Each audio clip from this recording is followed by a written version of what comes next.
Everything seems to be on fire today, doesn't it? We got wildfires. We got situations spiraling out of control all over the place. In all this craziness, how do we center into something that is productive and doesn't rope us off into all sorts of different directions? We're going to be talking about some of the big things that are happening out there. We got all this situation with the chickens. They're slaughtering 8 million hens. Is that going to impact egg prices? Is that going to impact egg availability? Absolutely. We got the wildfire management, and it's going to be a bad wildfire year because all the woodland principles that they've been applying all over the place that have made wildfires way worse across California and western states, they're just doing more of it. And we're going to be seeing some crazy wildfires this year, and we're already starting to see some. But when we go overseas, it's just like everything's on fire. U.S. soldiers in Niger, we've been demanded to leave, and we're not being allowed to leave. So not sure what's going to happen with that standoff out there. This is escalating seriously there. We have 1,000 soldiers and contractors, which is code for CIA folks. $100 million air base in Niger that we've invested into, and the Russians are going to take it over. Russian troops have arrived in Niger, and we're being replaced there. So our global chess game is continuing to go very badly, and hopefully that doesn't turn into a shooting fight between U.S. and Russian soldiers. But and then we look at what's happening over in Eastern Europe. The conflict there is getting more escalated as the days go by.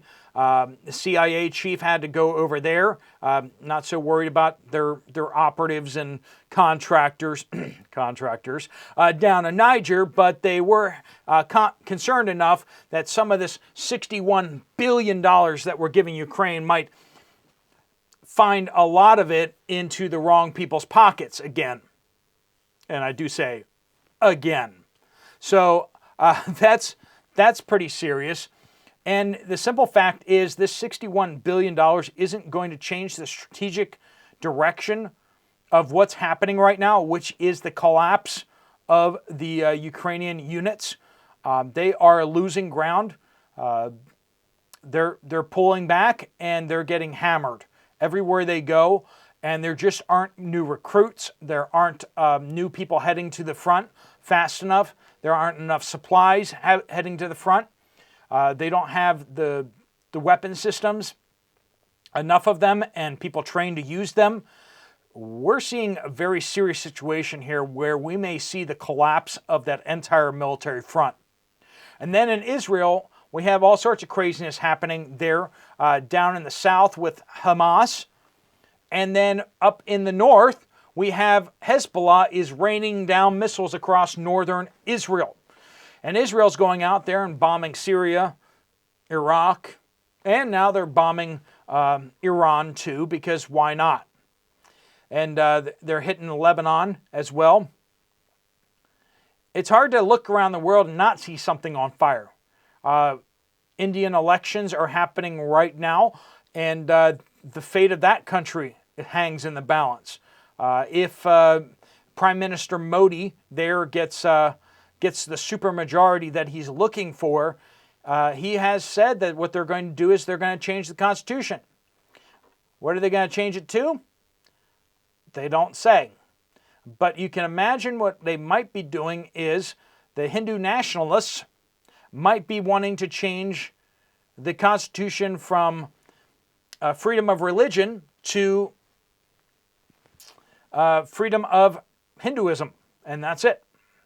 That is something that is gravely concerning to many people over there, friends I've talked to and such. There's a big deal happening there. And China, of course, is they got major flooding happening, but they're also seriously making noise around Taiwan. Every day they fly more and more fighters and bombers near Taiwan into the air identification zone and across the median line.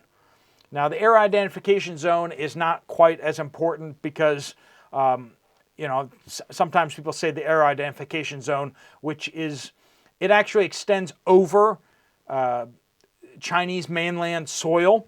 So they could actually fly aircraft along their coast, and that would be in the identification zone, which would, doesn't really mean anything. But the median line has been historically like, you keep your troops and soldiers and aircraft on that side of the line, we'll keep ours on our side of the line, and don't you cross that. But China has recently been crossing that line, and they are doing essentially bombing runs on the island. And that is a little bit disconcerting. Taiwan has responded with air defense drills, which has made China very unhappy. There have been a lot of words spoken across the border at each other. North Korea has been lobbing short-range ballistic missiles into the ocean. Not sure if they're trying to provoke or show that they're strong, or whether they're just still trying to figure out how missiles work. It's hard to say on that one, but rumor has it out there, and there are things that point to this, that North Korea is a lot more destabilized than people are letting on. That his hold on to power is more tenuous. He's not fully in control of his people and the country, as has been in the past. There's a lot of discontent in the country, and more information about the outside world is getting inside North Korea.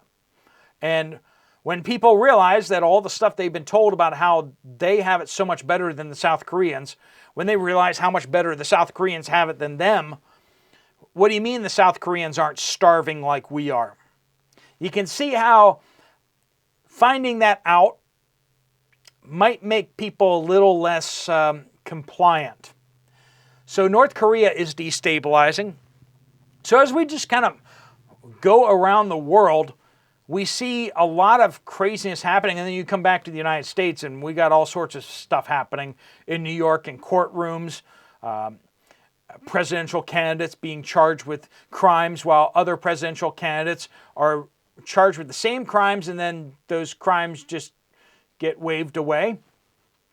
And hard not to see that as political, isn't it?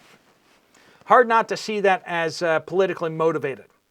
And yet that's exactly where we stand. And we see some of these militant pro-Palestinian, really anti-Israel riots and such that are happening on campuses and in cities, blocking airports and doing all sorts of craziness and threatening people based on their religion. This is stuff we haven't seen in the United States for a while. The anti-Semitism in the United States is really getting out of hand. And, any of it should be just flat out wrong. But the fact that it's openly happening, and the fact that those who are Jewish are having to hide their identity and are being asked not to be at certain places and not being attending certain campuses and stuff like that because it might provoke somebody. We're seeing the same thing in the UK. Things are spiraling. And if we don't get a hold on these things, we know exactly where this is headed. We're seeing World War III. We're seeing civil war on the horizon. All these things are moving right at us like a freight train. And if we don't figure out a way to derail some of these things, if we don't find a way to put an end to these things or find some kind of common middle ground, we're going to be going over the edge together. And I'm troubled by it. And I know you guys are too. I read your comments and I read your emails, and we're in a lot of trouble. And things are not moving in the right direction. It seems like all the people that should be putting out fires are running around with torches, setting more things on fire. Our politicians and leaders are really good at that. They're provoking more things. We were just talking about that yesterday or a couple days ago. They were talking about the Repo Act, which is really just extremely provocative, trying to provoke Russia into open conflict. The fact that we're openly sending more U.S. military trainers, which are soldiers who are promising to not directly attack, and yet that's how Vietnam started, right? We see all these provocative actions happening, and we assume that the other side's going to blink. We presume that they will have cooler heads, and yet we're not acting that way. And so why should they? We got some hard choices and some hard times coming up ahead, and it's all but inevitable. We're open to attack, and we just can't help ourselves but to beg some of these adversaries of ours to attack us. We're open to cyber attacks. We're open to financial manipulations. We're open to infrastructure attacks. We have how many foreign agents in the United States that we don't even know who they are because they crossed the border, gave a fake name, and we don't have them identified because we're thinking them as different people than they really are. How many ex-Chinese military soldiers are here now presently in the United States who still have Chinese citizenship, who served in the Chinese Communist Party's army, the PLA army? We don't know the answer to that question, but we do know that the answer is quite high. Are there more ex-Chinese soldiers here in the United States than there are active duty military members of the U.S. military? It's possible. It's possible. Like, you can't tell me that that's wrong. Because whether they're in the PLA army or whether they were in some of the paramilitaries, a lot of the people that get passports to leave China are people who got passports because they were Communist Party members. It's hard to get out of the country if you're not a party member. And how do you become a party member? Yeah, you gotta do something to get it. And this is a situation where we're in right now. We don't know who's in our country, how many Iranian agents are here in the United States, how many Russian agents are here in the United States. We don't know. We really don't know. And what are they here to do? We don't know that either. We are open to attack, and we're provoking attack at every turn. How long until somebody gives us a bloody nose? Probably not too long. Friend, I hope you are able to take care of you and yours. A lot of you watch my channel from all over the United States, and a whole bunch of you come from Australia and the UK, and some New Zealanders out there, some South Africans, and then some of you guys come from other places too, like Belgium, and we see some Netherlands folks, and some of you coming in from Norway, and let me know if you're coming from somewhere else other than those places. Well, obviously Canada. Canada is just basically North America. Yeah, I just said that. Anyway, all that to say, where do we go from here if we don't realize the trouble that we're in? And if we do realize the trouble that we're in, and we can't change the politicians and what they're doing down in D.C. or whatever your capital is, what do we do with us? How can we move forward? And I think that's the conversation that we need to be having, and we need to be having a lot more of it. We need to be having it with our friends. We need to be having it with others in our community. We need to be knowing who's local officials like sheriffs, We need to be knowing who's reliable in our neighborhoods, who's maybe not so reliable.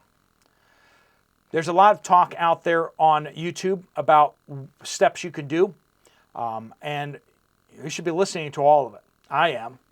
And there's so much to learn, so many people who have good ideas, and a lot of people have some really good experience, some big deal experience, and we should be listening to them. I know some of you guys are like, I just want to get stocked up a little bit. But I urge you, dig a little deeper. Some of you guys hate the term prepper or preparedness. Some of you think that's just a little too far down the track. Well, get more prepared for natural disasters or anything else that may come. You might be very thankful for it. Hopefully you never need it. Hopefully you never need it. But the way the storm clouds are coming, we might want to pay attention and get more prepared. All right, friends, thanks so much for watching. If you want to check out another video from this channel, there's one right up here. I'll see you over there, or I'll see you guys later. Steve Poplar of the Poplar Report, out.